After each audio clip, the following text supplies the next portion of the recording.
नमस्कार. माझ्या YouTube channel मध्ये पुन्हा एकदा तुमचं स्वागत आहे. मागच्या व्हिडिओमध्ये आपण इयत्ता 7वीचं सुलभ भारती पुस्तकामधील श्यामचे बंधू प्रेम हा धडा पाहिला होता. आता आपण त्याचा स्वाध्याय बघणार आहोत. जो वर्कबुक मध्ये स्वाध्याय आहे तो आपण बघणार आहोत.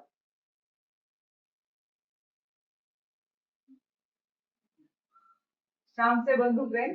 बघा, पहिला प्रश्न आहे इथे. पुढील उत्तराच्या आधारे दिलेल्या सूचनानुसार कृती करा. आकृत्या पूर्ण करा. श्यामला थंडीच्या दिवसात न मिळणाऱ्या गोष्टी. कोणकोणत्या गोष्टी होत्या ज्या श्यामला थंडीच्या दिवसात मिळत नव्हत्या? त्यामध्ये होतं मफलर, जॅकेट, गरम कोट. दुसरा आकडा आहे त्यातला, पृथ्वीच्या पोटातून फळाफुलांचे येणारे रस, गंध, स्वाद.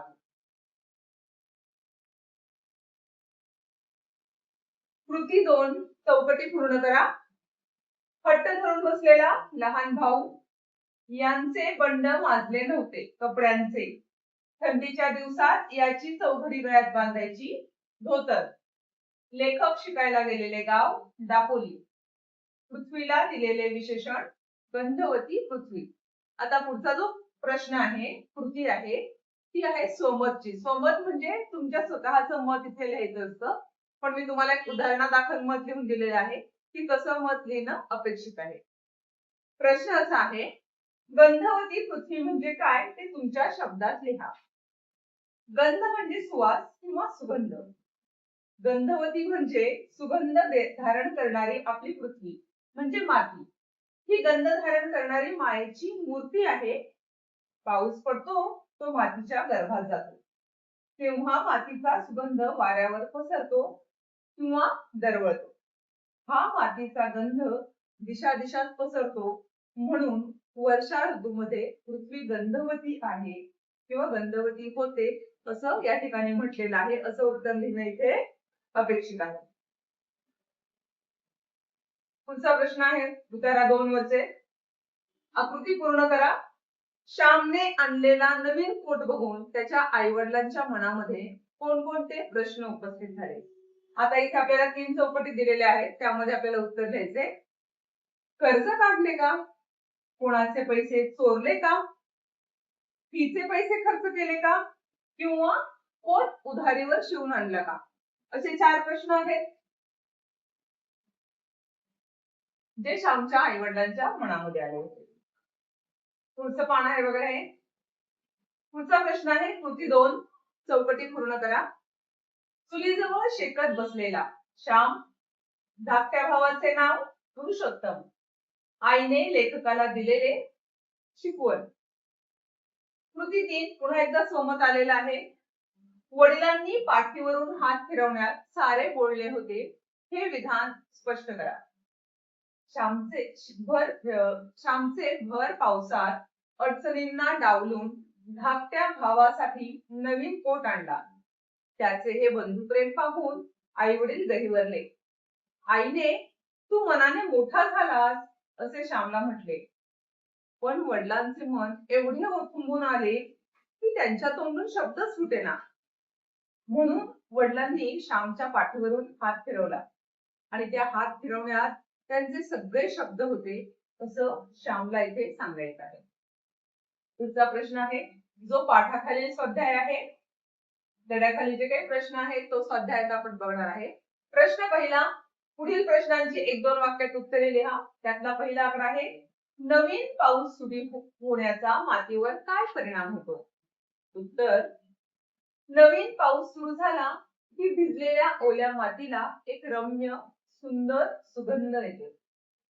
प्रश्न 2, श्यामने कोणता निश्चय केला? उत्तर, आपल्या धाकट्या भावाला नवीन कोट किंवा सदरा शिवून द्यायचा असा निश्चय श्यामने केला. तिसरा प्रश्न आहे, लहान भावाला आईने कसे समजावले? तुझे अण्णा दादा मोठे होतील, कमवायला लागतील, मग तुला दर 6 महिन्यांनी सदरा आणतील. आता हट्ट करू नकोस असे आईने लहान भावाला समजावले. पुढचा प्रश्न आहे चौथा आकडा, श्यामचे वडील वरचेवर दापोलीला कशासाठी जात? श्यामचे वडील कोर्ट कचेरीच्या कामासाठी वरचेवर दापोलीला जात. पाचवा, श्यामला चालण्याचे श्रम का वाटत नव्हते? श्यामने धाकट्या भावासाठी नवीन कोट शिवून घेतला होता. आईला किती आनंद होईल या सुखस्वप्नात तो होता. म्हणून श्यामला चालण्याचे श्रम किंवा कष्ट वाटत नव्हते. का ते लिहा.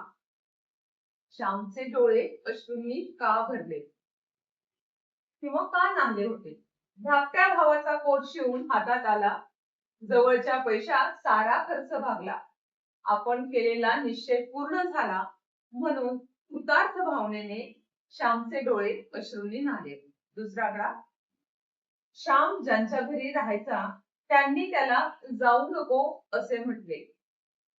भर पावसात नदी नाल्यांना पूर आले असतील, पर्ह्यांना उतार नसेल म्हणून श्याम ज्यांच्या घरी राहायचा त्यांनी श्यामला जाऊ नको असे म्हटले. पिसईचा पर्या दुथडी भरून वाहत होता. भरपूर पाऊस पडत होता व पाण्याला फार ओढ असल्यामुळे पिसईचा पर्या दुथडी भरून वाहत होता. चौथा. श्यामने सांगितलेली हकीकत ऐकून आईला गहिवर आला. श्यामने खाऊसाठी दिलेले पैसे खर्च न करता धाकट्या भावाला नवीन कोट शिवला होता. भर पावसात अडचणींवर मात करून श्याम घरी आला होता.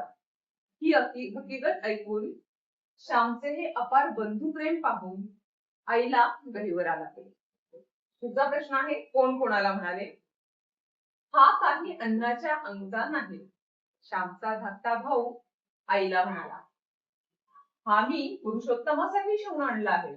श्याम वडिलांना म्हणाला. आता माझी पेन्सिल हरवणार नाही. पुरुषोत्तम आईला म्हणाला. तुझा जो प्रश्न आहे तो भाषाभ्यासाचा आहे.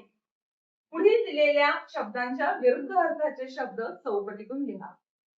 थंड, गरम, सापडणे, हरवणे, सुगंध, दुर्गंध, थोरला, धाकटा, जुना, नवीन, लक्ष, दुर्लक्ष, स्मृती, विस्मृती. आता याचा पुढचा प्रश्न आहे. गटात न बसणारा शब्द ओळखा व तो गटात का बसत नाही ते पण सांगायचंय. समीरा, विनिता, त्यांनी, निखिल यामध्ये गटात न बसणारा शब्द आहे त्यांनी. का? कारण समीरा, विनिता, निखिल ही विशेष नामे आहेत आणि त्यांनी हे सर्वनाम आहे. दुसरा आकडा. मी, सातपुते, त्याने, तिला. उत्तर आहे सातपुते. कारण मी, त्याने, तिला ही सर्वनामे आहेत आणि सातपुते ही विशेष नाम आहे. हिमालय, सुंदर, प्रसन्न, भव्य. उत्तर आहे हिमालय. कारण सुंदर, प्रसन्न, भव्य ही विशेषणे आहेत आणि हिमालय हे विशेष नाम आहे. लिहिणे, आम्ही, गाणे, वाचणे. उत्तर आहे आम्ही. कारण लिहिणे, गाणे, वाचणे ही क्रियापद आहेत आणि आम्ही हे सर्वनाम आहे. तक्ता भरा. एक वचन आणि अनेक वचन दिलेलं आहे. सदरा, सदरे, सुई, सुया, आठवण, आठवणी, जाकीट, जाकिटे, गाठोडे, गाठोडी, पाऊले, पाऊली. दुसरा आहे पुल्लिंग आणि स्त्रीलिंग. मुलगा, मुलगी, बहीण, भाऊ, वडील, आई, शिंपीण, शिंपी, शेजारी, शेजारी. आणि प्रत्येकी दोन समानार्थी शब्द सुद्धा या ठिकाणी आपल्याला लिहायचे आहेत. मेघ, ढग किंवा जलद, ढग आणि जलद. दुसरं पृथ्वी, धरा, अवनी. तिसरा आहे नदी, सरिता, तटिनी, पाऊस, वर्षा, पर्जन्य. ध्वनिदर्शक शब्द लिहा. ध्वनिदर्शक शब्दामध्ये विजांचा कडकडाट, पाण्याचा खळखळाट, ढगांचा गडगडाट आणि पाखरांचा किलबिलाट. आता शेवटचा जो काही प्रश्न आहे तो अव्ययांचा प्रश्न आहे की खाली दिलेले जे शब्द आहेत, क्रियाविशेषण अव्यय आहेत, ते तुम्हाला योग्य चौकटीत घालायचे. इथे चौकटी दिल्या. पहिला आहे कालवाचक क्रियाविशेषण अव्यय, स्थलवाचक क्रियाविशेषण अव्यय, रीतिवाचक क्रियाविशेषण अव्यय आणि परिमाणवाचक क्रियाविशेषण अव्यय किंवा संख्यावाचक क्रियाविशेषण अव्यय. आता शब्द कुठल्या चौकटीत येतात ते बघूया. दररोज, क्षणोक्षणी, परवा, सतत. कालवाचक क्रियाविशेषण अव्यय. स्थलवाचक मध्ये येईल तिथे, पलीकडे, समोरून, वर. रीतिवाचक मध्ये येईल टपटप, सावकाश, कसे, झटकन. परिमाणवाचक किंवा संख्यावाचक मध्ये येईल अतिशय, पूर्ण, जरा, मुळीच, थोडा. इथे या धड्याचा स्वाध्याय संपलेला आहे. आपण पुन्हा पुढच्या व्हिडिओमध्ये भेटूया पुढच्या धड्याच्या स्वाध्यायासह. नमस्कार, धन्यवाद.